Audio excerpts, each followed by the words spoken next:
हम करेंगे हर मजलूम की हिमायत। अस्सलाम वालेकुम, मैं हूँ हुरैन फातिमा और आप देख रहे हैं हिमायती न्यूज HD चैनल। नजर डालते हैं आज की अहम खबरों लांडी पर। थाने के SHO रिजवान पटेल के खिलाफ शहरियों का एहतजाज। रिपोर्ट मोहम्मद खान ज़ीशानी, रोजनामा हिमायती न्यूज। कराची। हिमायती न्यूज। लांडी के इलाके में शहरियों ने थाना लांडी नंबर 4 के SHO रिजवान पटेल के खिलाफ बड़े पैमाने पर एहतजाज किया। मुजाहिरीन का कहना था कि SHO रिजवान पटेल इख्तियारात का नाजायज़ इस्तेमाल कर रहे हैं, शहरियों से नामुनासिब रवैया अपनाते हैं। मुजाहिरीन ने इल्ज़ाम लगाया कि हालिया झगड़े में SHO ने बगैर तफ्तीश के एक शहरी को हिरासत में लिया, जबकि दूसरे फरीक की हिमायत की। मुकामी अफराद का ये भी दावा है कि थाने की मौजूदा इंतजामिया की सरपरस्ती में मावा और दीगर ममनुआ अशिया फ़रोख्त हो रही हैं। मुबैना तौर पर बता वसूली भी की जा रही है। एहतजाज करने वाले शहरियों ने SHO को औरंगी, तारिक नवाज, DIG और IG सिंध पुलिस से मुतालबा किया है कि ऐसे अफसरान के खिलाफ कार्रवाई की जाए, ईमानदार अफसरान को तैनात किया जाए ताकि इलाके में अमन अमान को कायम हो और गैर कानूनी सरगर्मियों का खात्मा किया जा सके। इंतजामिया की जानिब से इस बारे में ताहाल कोई मौक़िफ़ सामने नहीं आया।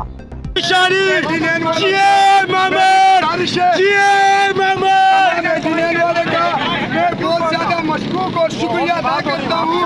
हमारे की जो है सुन ली, हमने रोड बंद किया, एहतजाज किया, भरपूर अमन से एहतजाज किया और जो है SHO से जोर आया। SHO ने बोला हम आपकी भी सुनेंगे और अब बयान आपकी भी काटेंगे।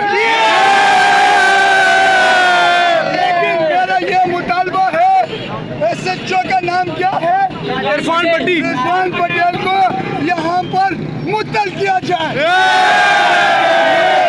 इसकी यहाँ पर गुंडागर्दी खत्म नहीं होती है। ये सरपरस्ती में जाती हो रहे, ये पैसे लेते हैं, ये इरफान पटेल बदमाशी करते हैं। हम लोग गए, हमारे को गालियाँ और धिक्के दे के बाहर निकाले और अपने दफ्तर में ऐसे स्टाइल से सिगरेट जला के बैठा हुआ और हमारे को कोई इंसाफ नहीं दे रहे और हमारे को इंसान नहीं समझ रहे। हमारे को जो बोल रहे थे बाहर जाओ, इसकी सलूकी और बदतमीजी से इंसान से पेश आता है। ये SHO है क्या? ये इंसान के और आवाम के तहफ़्फ़ुज़ के लिए रखा हुआ है और ये ख्याल करें। खबर रही है हर जगह हर वक्त। जानिए मुल्की और गैर मुल्की हालात व वाक़यात यकीन के साथ।